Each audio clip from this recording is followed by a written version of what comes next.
Namaste. My name is Preity Upala, and I am a global thought leader and a multimedia personality. Welcome to my podcast, The Preity Experience.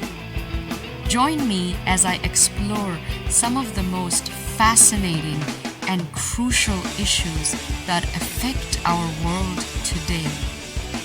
I take a unique global perspective on these issues, and the very foundation of my insights is humanity and spirituality. I'm Preity Upala, and welcome to the Preity Experience. Hey, what's up everybody? It's your boy Israel here, and I hope you enjoy food. In this segment that I'm trying to unveil, I'm trying to do a series on food and politics. Seems to be a good bridging environment whenever you're eating, enjoying a good meal. And today, unfortunately, we don't have a meal prepared, but I know my guest Preity Upala went to great lengths to cook the meal that we were going to enjoy. Unfortunately, we had some issues there. So I will be putting some images and talking to you guys about the dish. But today we're talking about two main important issues, and I want to introduce Preity Upala, who's a contributor here on Big Talk Little Talk.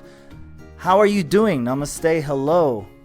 Namaste, Israel, and namaste to your great audience. I am so doing well, and you're right. I think food is really a unifier in the world. It's one of the few things that gets people together, even people who normally are at war with each other over food. They really connect, which is great. And that's like in these crazy times, I think that's like one of the few things that is actually bringing people together. And I'm seeing on Memorial Day, I was out and there were so many restaurants out there that just had huge lines.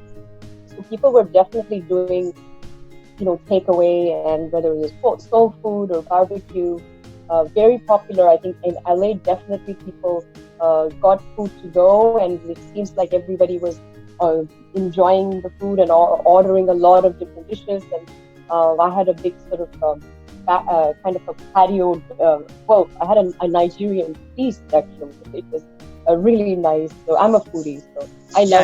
I've never tried Nigerian food, but I'm sure that it's delicious and great. Yes. So today we're talking about this whole pandemic situation, and something I haven't heard people talk about is the handling of the countries who have really handled it better. We oftentimes get like all this like pandemic, hysteria, the numbers and all of this, but there seems to be a lack of coverage on some of the countries that have done better. One of the reasons I want to have you on, because I know India has done really good. There's criticisms there, obviously, and we'll get into all of that, but I want to mention a couple other countries. I believe South Korea has done really good. I believe Vietnam has done a really great job, really low death count, and their handling of the whole situation. So can you start by talking about what do you attribute like the success of India and what they've done? So great question. Firstly, I just want to point out that every country has dealt with this situation completely differently. And I think we've seen which countries are more equipped in case there's a national disaster or emergency, and which are not. And it's just ironic that a lot of the Western countries, Europe, especially the US, were not equipped at all. They were not prepared. And even though they have all the money and the resources, they just did a terrible job. And right. It's kind of shocking considering there's all these other countries that are not rich. Many of them are still developing, and yet they have done a fantastic job with what resources they have. And maybe that's why they did a good job, because they had to be pragmatic and really make the most of it and not waste anything. And I think India in particular has done very well. Yes, South Korea has done excellent. Japan, Vietnam, I think Taiwan has done very well. Australia has done very well. So, there's so many countries that have done incredibly well. They had, good leadership, and they just did what they needed to do. Now, just looking at India, I think there's many reasons why it has the whole thing under control. Firstly, as soon as we heard about this, the country the government issued a national lockdown. They were one of the first countries, I think, that went into lockdown. So they acted very quickly, even before they knew what was hitting them. They went ahead and when they said shut down, they meant shut down. Like, in the US, I think there's still a lot of freedom. People are still out and about every day, everywhere. But in India, it's really kind of very quarantined. But then also it did help, because I think things could have been a lot worse. Yeah, I think in America, we saw a bit of a slower response from the administration. Yes. And I think, you can't, this is something new, right? You can't really put too much blame on something that we haven't really dealt with before. There has been the measles outbreak, there's been Ebola, but I think in those situations, the government reacted fairly well. This was obviously a new thing, a new type of virus, and it was hard to really clamp down on it. But, the more cautious countries that took advantage of, shutting down early, they do seem to have been doing very well. One of the contrasting differences, I think, is that in the United States, like you were talking about, alluding to our freedom, and people have more a sense of liberty and self-identified, individualism, like, and that's good. That's very good in many instances. But I think in pandemics like this, it can be very hurtful. Even though I would side with that kind of sentiment, because I think that's the culture here in the United States. We also don't trust our government as much. I don't know how India is.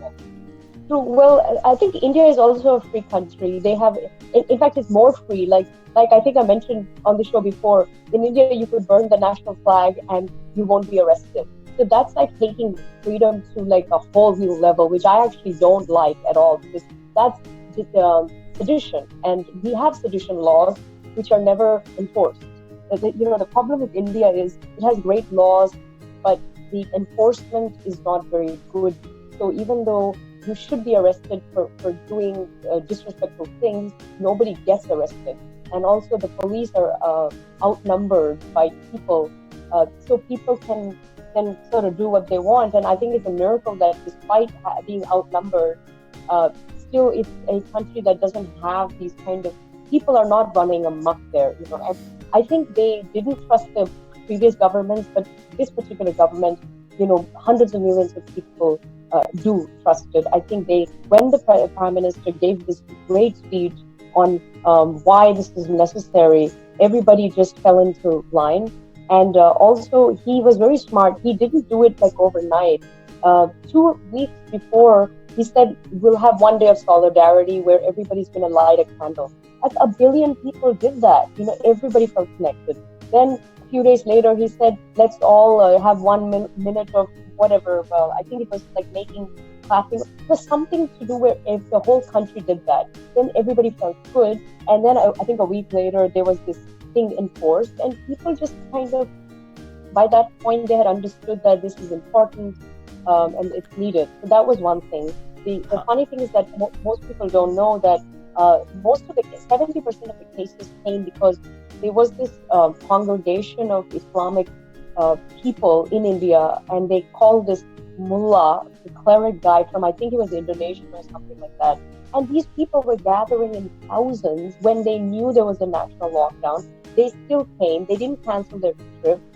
They came from all over, and they were congregating in like hundreds and thousands. And those people ended up spreading it all over. And it was just despicable. And the police didn't sort of get to them in time. And well, I think that's, not to cut you off, but I think that's kind of where, how much does homogeny play into this? Because, India is more of a culturally homogenous, society. It's mostly Indian people there. Here in the United States, we're culturally diverse, racially diverse. So we all have different cultures that we practice. We interact with each other, but we also have differences in how we interpret things and handle things. And I think a large part of us, embrace that ability to individually respond how we'd like. A lot of more conservative people here are siding more with the, self-caution, social distancing at one's own risks. and embracing that liberty element. Whereas I think countries who are more homogenous, I don't know how true this is, but this is just my speculation. It's easier for them to, it's easier for them to kind of get together and all practice one thing. I would say that your statement is true if you're talking about Sweden. Sweden is homogenous. It's all just white Christian people.